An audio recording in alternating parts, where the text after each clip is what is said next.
El día de hoy vamos a tener el gusto de platicar con un abogado que es profesor de maestría en Derecho Procesal. Es el abogado Carlos Herrera Ruiz, a quien damos la bienvenida. ¿Cómo está usted, profesor y abogado?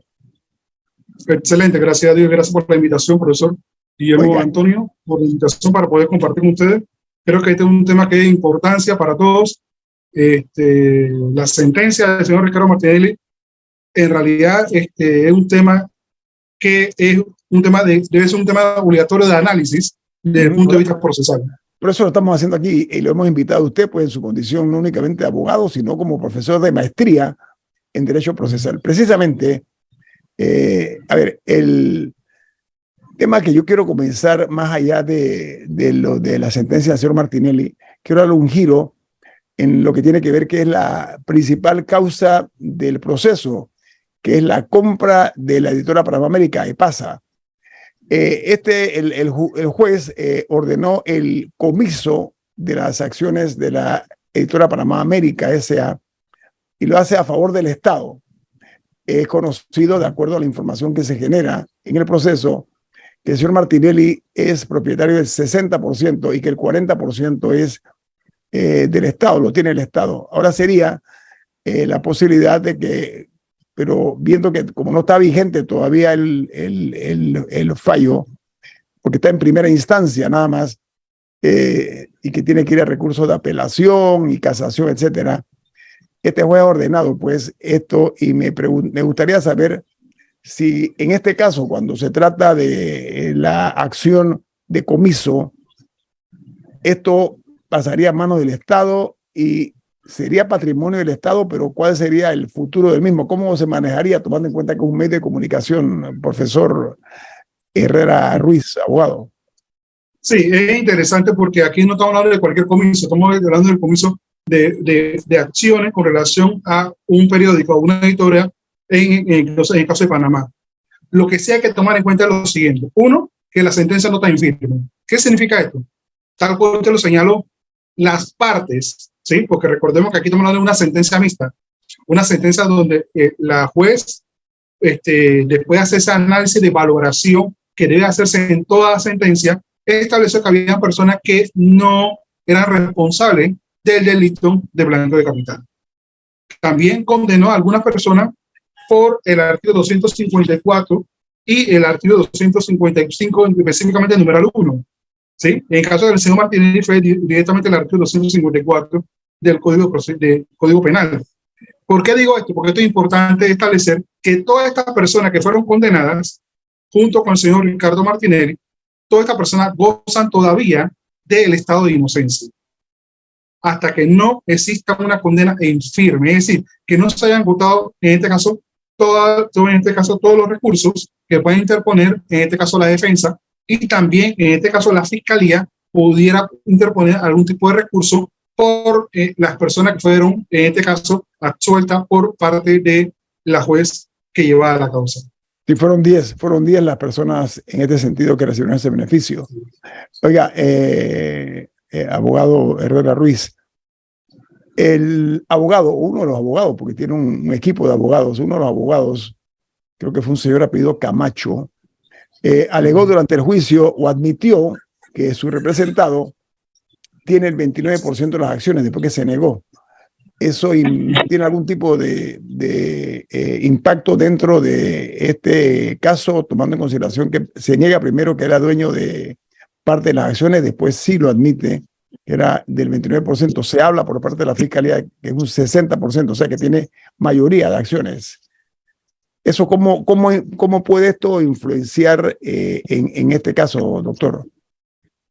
Yo creo que lo primero que debemos comenzar a tener en cuenta es bajo qué sistema fue, en este caso, juzgado el señor Ricardo Martinelli. Y yo creo que se perdió mucho de perspectiva bajo qué sistema fue. Recordemos que el señor Ricardo Martinelli fue juzgado bajo el sistema mixto o llamado sistema inquisitivo, y esto va radicado o tiene su génesis en el libro 3º del Código Judicial, ¿sí? Es decir, la valoración de la prueba, que yo creo que es un tema que nosotros nos debe interesar, porque al final lo que hacen los jueces es hacer una valoración de los medios probatorios de las pruebas ¿sí? Que se encontraba en este caso en el expediente. Mire, profesor Guillermo, que hay una diferencia grande entre el sistema actual y el sistema anterior. Muchas veces la defensa de las diversas personas que se encontraban dentro del caso Martínez se concentraron muchas veces que se violentaron derechos de defensa, se concentraron que porque no se practicó X prueba o porque X persona no fue, en este caso el testigo protegido no fue citado y no fue a la audiencia o al juicio, ¿sí? El caso estaba inválido. Sin embargo, yo creo que se perdía de perspectiva bajo qué sistema fue juzgado el señor Ricardo Martínez y las otras personas que están dentro de este tipo penal.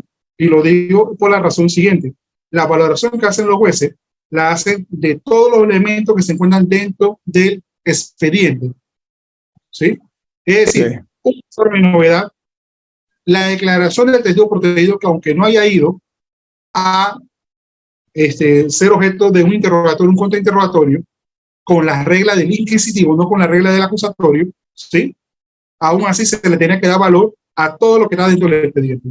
Entonces esto es importante señalarlo porque esto entra mucha confusión, incluso los estudiantes comúnmente señalaban por eso, por tal cosa. Yo, señores, están viendo o escuchando lo que la gente quiere. Ustedes escuchan lo que la gente dice. Sin embargo, vámonos directamente a la parte procesal.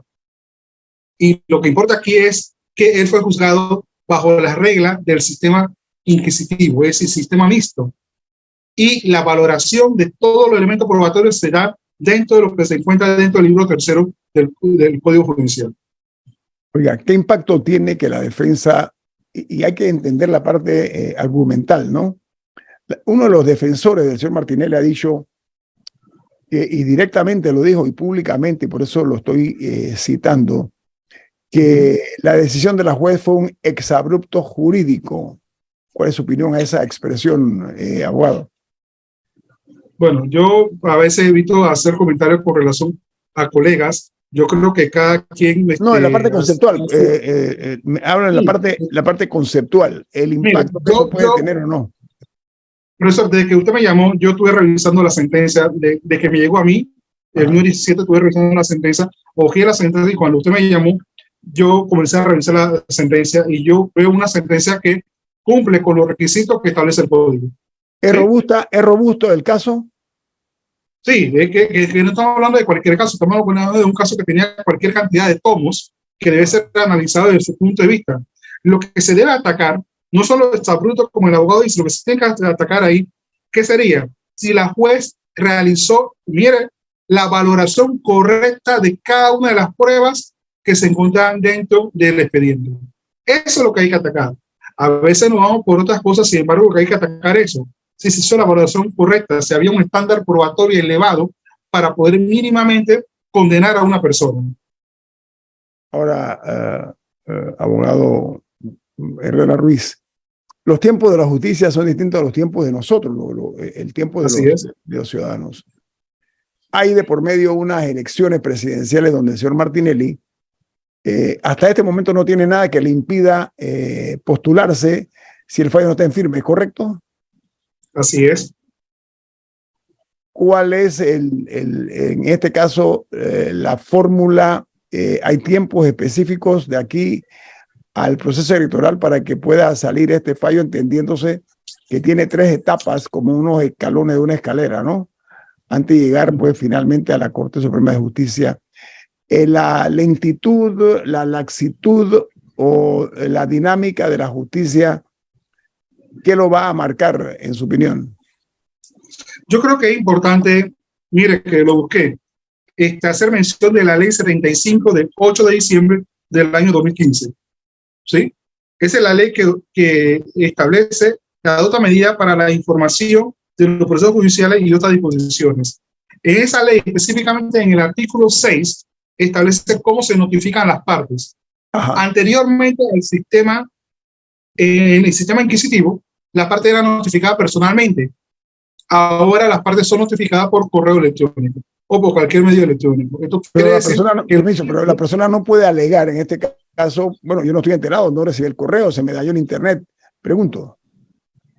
Sí, pero lo que sucede es que vamos a llamar cuántos abogados tiene cada una de las personas procesadas, cuántos abogados principales, cuántos abogados suplentes tienen cada uno de ellos. ¿sí? Entonces, que le caiga a uno el abogado, incluso la norma establece que llegado el correo, se tiene por notificar a la persona. ¿Sí? Ajá. Eso lo establece el número. Oiga, o sea, en pocas palabras, ya no es como antes que tenía que buscar a la persona, corretearla, etcétera. Se acabó. Ahora es mucho más eficiente. Imagínense que antes había que la persona podía ocultarse 6 meses, esconderse, nunca da una dirección de su oficina y nunca ir a la oficina, porque la notificación era personal. Y había todo un procedimiento para poder notificar a la persona, incluso a través de lo que se conoce como edicto de puerta. Ya eso no es así. Ahora, con esta ley, que es la ley 75, ¿sí? Específicamente el artículo 6, establece que el medio electrónico puede ser notificado a la persona, se consta, pues, puede ser notificada de manera, como si fuese de manera personal. Ahora, no se requiere. Disculpe, adelante. ¿Eso requiere? Eso no quiere decir que ahora yo tengo que buscar a la persona para notificar personalmente, no. Con que la juez mande la sentencia y lo notifique de la sentencia, le comienza a correr el tiempo a ellos para presentar el primer recurso. Ahora, usted y yo sabemos, y los oyentes también, que los abogados, muchos abogados, en casos no únicamente de tan alto perfil como este, sino en general, no dejan trucos sin usar. O sea, es un hecho conocido que se recurren a argucias legales siempre que están allí disponibles, y otros que hasta se exceden en eso. Entonces ahí entra la parte de la ética, profesor Herrera Ruiz, ¿no? Vamos a hablar al regreso de eso, porque sabe que este juicio tiene una serie de elementos que me gustaría a usted, como en su condición de profesor de maestría de Derecho Procesal, escuchar su opinión, porque usted es un formador y forjador de abogados. Así que de allí la importancia, y reconozco que eso es un mérito mayor. Al regreso vamos a hablar un poco de ética profesional, pero sobre todo el término que tiene este caso para efectos de la candidatura posible de Ricardo Martinelli a la presidencia de la República. Viene más. Esto es En Perspectiva, un programa para la gente inteligente como usted.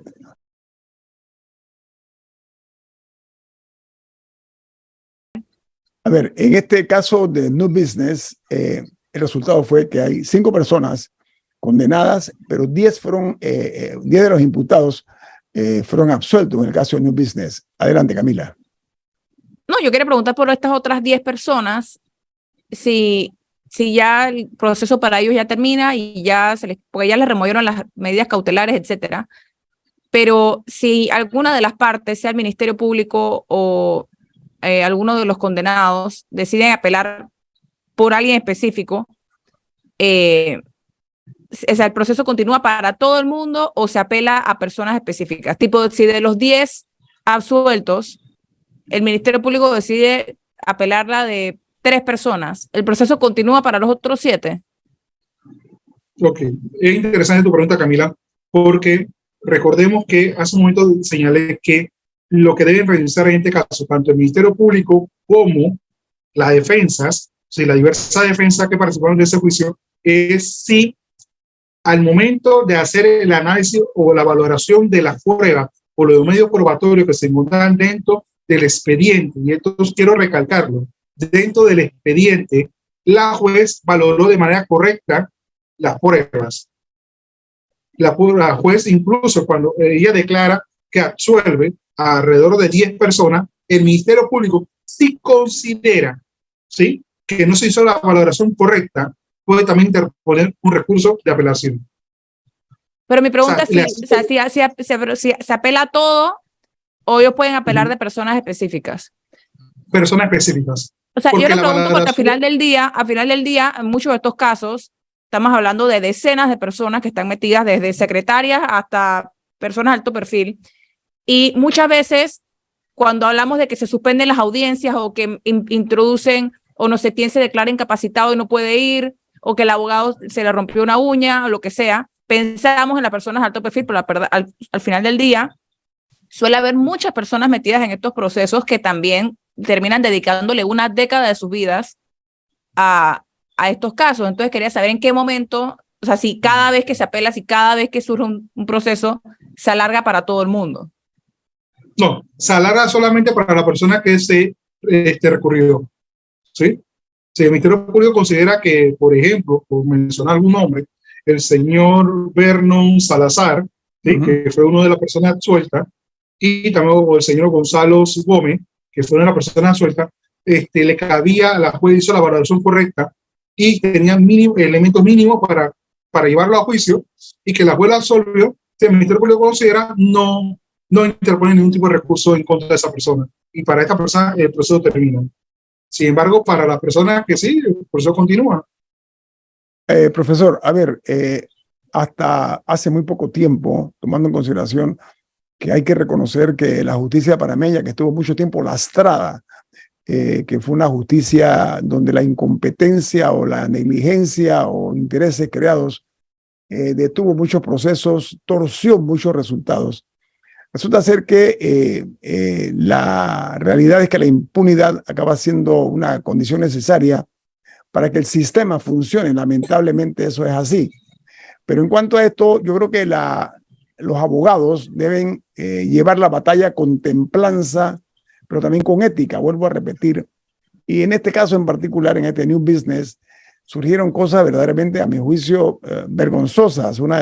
Como que todo vale. Usted como profesor universitario, profesor en la maestría de Derecho Procesal, que se recurra a toda suerte de artilugios o de trucos, incluso deleznables algunos, eso de haber llevado un abogado para que presentara que un exnovio de la fiscal, de la juez, cosas como esas que van al título personal, realmente dejan mucho que desear en algunos profesionales.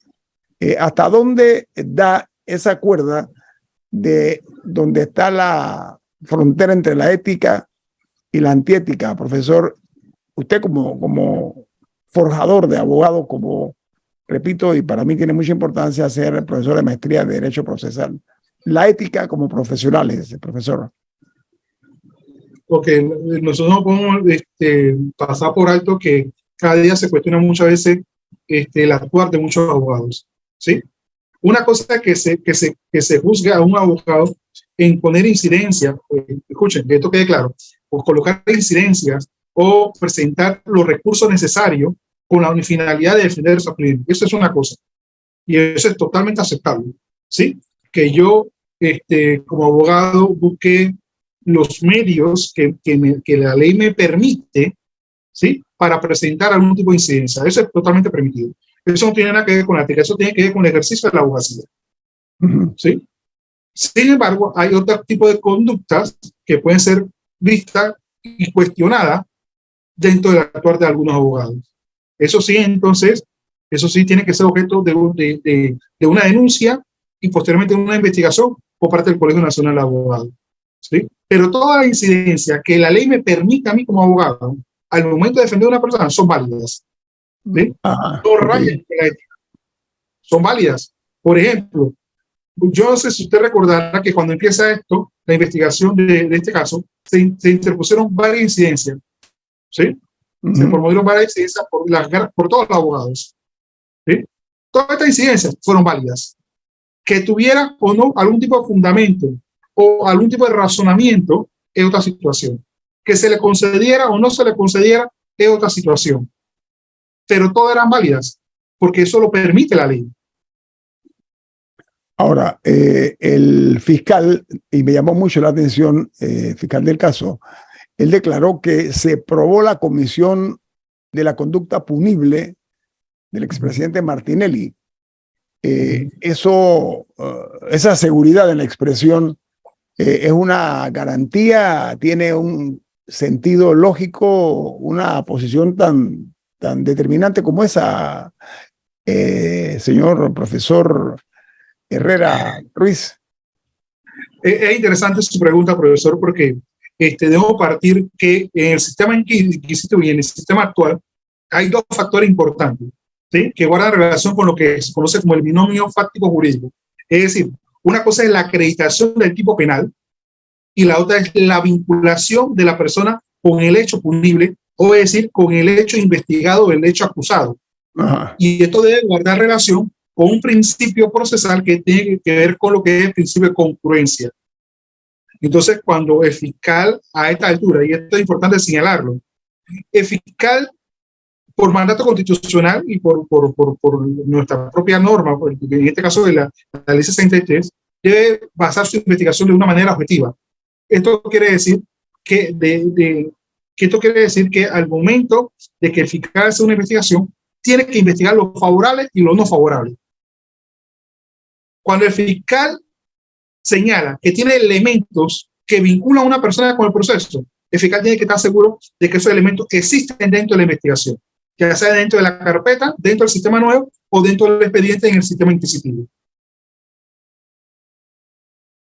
Ahora, aquí en este caso, los recursos que puede utilizarse, recursos legales, tengo entendido casi todos, independientemente de la parte valorativa de diferentes formas de verlo, ¿cuánto es posible, tomando en consideración lo que dice el fiscal del caso, ¿no? Que se probó la comisión de la conducta punible del señor Martinelli, que se pueda dilatar este proceso más allá de precisamente de las elecciones de 2024, profesor? ¿Usted ve eso como un elemento que puede en alguna forma alargar el proceso post-elecciones? Bueno, es que yo creo que esto es la parte más controversial de esta sentencia. Ok. Porque, si usted me pregunta a mí si el señor Ricardo Martinelli puede correr para ser presidente de la República, yo le digo que sí. Sí, claro. Ajá. No hay nada que impida por ahora su postulación, ¿es correcto? Nada. Porque sí, porque si no está en firme, sí. porque el fallo no está en firme, ¿no? Obviamente. Okay. Porque si no vamos a la Constitución, que es lo que nosotros tenemos que descansar, sostener o abrazar, la Constitución establece de manera clara que no puede ser elegido presidente quien haya sido condenado, ¿sí? por un delito doloso, y establece que con una pena privativa de libertad de 5 años o más. Hay una condición específicamente en nuestra Constitución para no poder ser elegido candidato. En el caso de Martínez, la sentencia no está en firme. Todavía, y esto es importante señalarlo, todavía él goza del estado de inocencia. ¿Sí? Entonces, yo soy del concepto que independientemente a quien se tenga sentado como acusado dentro de un proceso, a esta persona se le deben respetar todas las garantías procesales en el proceso, para evitar algún tipo de vicio de nulidad posteriormente. Y por eso es que se pide muchas veces que el Ministerio Público sea objetivo dentro de la investigación. Es decir, el primer garante del debido proceso y del derecho de defensa debe ser el propio Ministerio Público. Sí, por supuesto. Oiga, profesor, pero reitero la pregunta. Los abogados en la parte recursiva que les permite el derecho, porque el derecho es bastante elástico algunas veces, llevar el proceso, dilatarlo, porque ha funcionado con antelación, exige también que se haga dentro del marco de la ética profesional. Insisto, mire, usted escuchará que varias veces lo he traído a colación, pero a su juicio como profesor, como una persona que maneja la parte de la maestría en derecho procesal, la habilidad de los abogados tiene mucho que ver para lograr ir alargando más en los procesos. ¿O usted cree que este es un caso que puede tomar algún tipo de velocidad? Interpretando los hechos hasta el momento, profesor Herrera Ruiz. Porque se acuerda que hace un momento le puse en conocimiento del artículo 6 de la ley 75. Por ejemplo, en esa parte, en cuanto a las notificaciones, no hay mayores juega vivo, como quiere decir, porque una vez que se notifican a través de estos medios electrónicos, ya quedan notificados. Es decir, comienza a correr el tiempo para presentar los recursos y poder sustentarlo, ¿sí? El recurso. Recordemos que ahora mismo estamos hablando de varios recursos. La defensa que anunció que iba a presentar recurso de apelación, que es el recurso que cabe. Entonces, posteriormente, si incluso el recurso de apelación viene en contra, todavía pueden interponer otro recurso, que es el recurso de casación, como se contempla en el Código Judicial, específicamente en el libro 3, y existen 2 tipos de casaciones que contempla el Código Judicial. Una es la casación en fondo y la otra casación en forma, ¿sí? Entonces habría que ver qué es lo que van a atacar los abogados. Porque esto es bien importante, profesor Guillermo. Las partes, insisto mucho en este tema, y siempre lo toco con el estudiante, es un tema de valoración probatoria, ¿sí? La valoración que se hace en el sistema mixto es distinta a la valoración que se hace en el sistema mixto. ¿Y por qué digo que es distinta? Porque la práctica de la prueba, por ejemplo, en el sistema actual, se considera prueba a lo que es practicado dentro del tribunal de juicio. Es decir, dentro del juicio. Por ejemplo, yo llevo a Camila como testigo en un caso y Camila después es sometida a un interrogatorio, un contrainterrogatorio. Eso es lo que el juez tiene que valorar, lo dicho por Camila en el juicio. En el sistema anterior no. En el sistema anterior, Camila rendía una entrevista o una declaración jurada, como se llama, y se le ponía en conocimiento el artículo 385 que habla sobre el falso testimonio, y todo lo que dijo Camila dentro de esta declaración puede ser tomado como válido por el juez. Entonces ahí está la importancia de la valoración que hagan los jueces. Y todo lo que se encuentra dentro del expediente es valorado, es decir, desde un informe de novedad, un informe de secretaría es valorado por el juez, a diferencia del sistema actual, donde lo que se valora es lo que se practica en el juicio, es lo que es llevado a juicio. Usted es abogado litigante, ¿no? Así es. Correcto. Oiga, profesor, le agradezco muchísimo que usted haya puesto sus conocimientos a disposición de nuestra audiencia a nivel nacional e internacional, porque respetamos mucho el hecho de que usted es profesor de maestría en Derecho Procesal, y para mí era importante, y para la mesa, tener una persona con este vasto conocimiento, sobre todo usted como docente, y nos ha dado mucho gusto tenerlo aquí en el programa. Profesor Carlos Herrera Ruiz, que tenga usted un buen día. Gracias, profesor.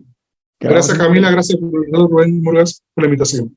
Que tenga buen día. Saludos. Vamos al corte comercial. Esto es En Perspectiva, un programa para la gente inteligente como usted.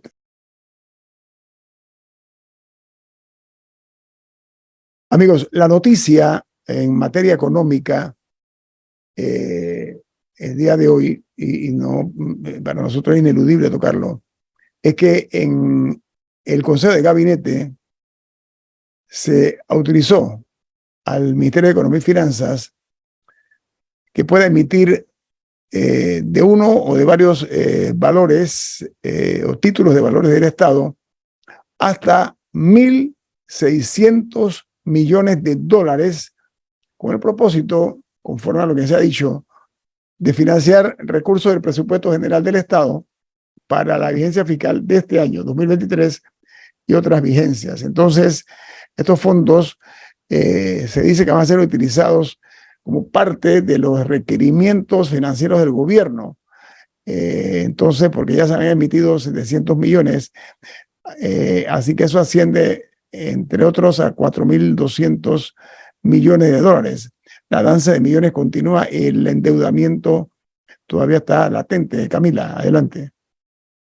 No, que nuevamente vemos que publican, nos enteramos por estas publicaciones en Gaceta Oficial, pero al mismo tiempo no hay una explicación clara de en qué se está utilizando todo este dinero que seguimos pidiendo prestado.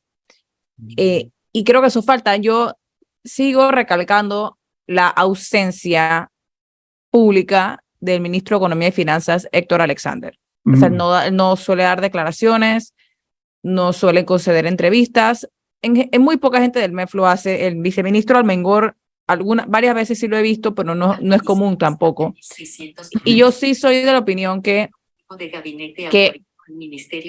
al final del día uno les confía a ellos el manejo de las finanzas del Estado. O sea, como ciudadanía uno confía en que están manejándolo por lo menos de la manera más eficiente, de la mejor manera, pero tiene que haber algún tipo de explicación de, tanto de aparte de que nos digan que ve a ver el presupuesto, pero tiene que haber una manera de conocer que, estamos emitiendo esto porque tenemos un hueco fiscal por este tema, o es para pagar el cuarto puente, o que nos digan si honestamente si es para pagar las planillas. Pero ellos llegaron con todo este discurso de que iban de austeridad con eficiencia, se llamaba, me acuerdo, austeridad con eficiencia. Me acuerdo que eso fue uno de los grandes temas de campaña, y que iba a haber todo este plan de disminución de gastos. No sé si recuerdan en la pandemia que también hicieron todo este show con estas medidas que iban a implementar, pero la verdad no hemos visto resultados, no hemos visto que en ninguno de los dos casos nos hayan presentado pruebas, o por lo menos yo no las he visto, de que esto se haya logrado hacer, y por mientras seguimos emitiendo deuda.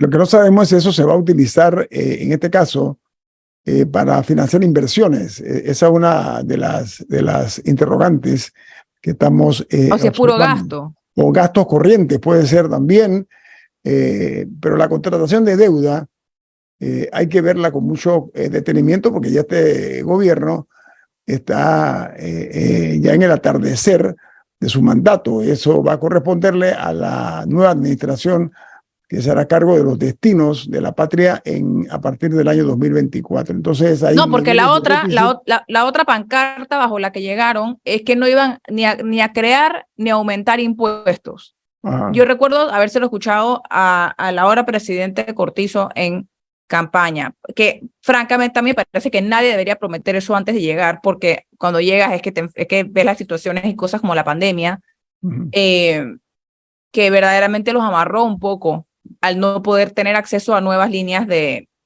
ingresos, sea poniendo nuevos, aunque fuera a poner impuestos no necesariamente a toda la población, sino a cosas específicas, y eso eventualmente va a tener que pasar, o un reajuste en las fórmulas o algo, pero sí me parece que hace falta una explicación de por qué, o sea, de cuáles son los huecos en los ingresos, o sea, cuáles son los renglones que no están rindiendo como deberían rendir. ¿Y qué es lo que está pasando? Que cada vez que volteamos tenemos una deuda nueva. En especial cuando las personas sienten que no ven los resultados. Yo sí siento que es menester. Porque hay buenas razones para endeudarse. El metro, por ejemplo, es una razón para endeudarse, porque te da, o sea, automáticamente te da un beneficio de la calidad de vida de la gente. Entonces es una inversión. Pero si es para seguir pagando gasto corriente, eso no vale la pena. Ahora, Camila, yo creo que una de las cosas más Bueno, acércate más, por favor, si eres tan amable, que tiene que hacer el Estado es el cruce por el canal. Porque todavía no se sabe qué es lo que vamos a hacer. Okay. Para que crucen los trenes el canal. El famoso túnel es lo que van a hacer, pero tampoco sabemos cuándo va a arrancar eso. Ha quedado en la nada. O sea, yo creo que aquí lo que cabe es que el Ministerio de Economía y Finanzas haga una conferencia de prensa donde se les pregunten y respondan precisamente este tipo de dudas que existen en cuanto a los dineros o los fondos del Estado. Eso es lo que es.